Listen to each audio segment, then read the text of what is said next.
இன்றைக்கி வந்துட்டு என்னோடய வாழ்க்கை ரொம்ப நிம்மதியாக சந்தோஷமாக இருக்குது. நான் எனக்கு பிடிச்ச வேலையை செய்கிறேன். நான் சந்தோஷமாக உணர்கிறேன். நிறைய நிம்மதி இருக்குது. ரொம்ப ரொம்ப என் லைஃப் வந்துட்டு 5 வருஷத்துக்கு முன்னாடி 6 வருஷத்துக்கு முன்னாடி இருந்ததை விட ரொம்ப இப்போ நல்லாயிருக்கு. ஆனால் அதுக்கு முன்னாடி அப்படி கிடையாது. எனக்கு சிவியராக டிப்ரெஷன் இருந்துச்சு, ஆன்சைட்டி இருந்துச்சு, ரொம்ப விரக்தி, கோபம், ஏதாச்சும் புலம்பிகிட்டே இருந்திருக்கேன். நம்பிக்கையே இல்லாமல் எப்போ பார்த்தாலும் அழுதுகிட்டு சோஷியல் மீடியாவில் ஸ்க்ரால் பண்ணிக்கிட்டு அப்படியே வாழ்கிறதே இல்லை. அப்படியே சும்மா அப்படியே இருக்கிறது. ஏதோ டைம்லாம் அப்படியே பாஸ் ஆகும். யாருமே என்னை புரிஞ்சுக்கிற மாதிரி எனக்கு தெரியல. வாழ்க்கையே வந்துட்டு அப்படியே நரகமாக இருந்துச்சு. ரியல் ஃப்ரெண்ட்ஸுக்குன்ற பேச்சுக்கே இடம் இல்லாத மாதிரி எனக்கு தோணுச்சு. ரொம்ப இன்ட்ரோவர்ட்டாக இருந்தேன். நிறைய பேர் மேலே விருப்பம் இருந்துச்சு, என்னையும் சேர்த்து. கிட்டத்தட்ட எல்லாத்துலேயுமே இன்ட்ரெஸ்ட் இழந்துட்டேன். சிரிக்கலை, ஸ்மைல் கூட பண்ணலை.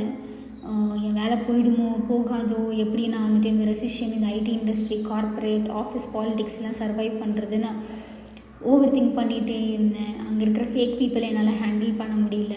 எப்படி என்னோடய பேஷனையும் பர்பஸையும் கண்டுபிடிக்கிறதுன்னு எனக்கு தெரியல. பணம் இருக்குதோ இல்லையோ, எப்படி தான் சந்தோஷமாக இருக்கிறது, எப்படி தான் வந்துட்டு ஒரு நல்ல ரிலேஷன்ஷிப்புக்குள்ளே போகிறது,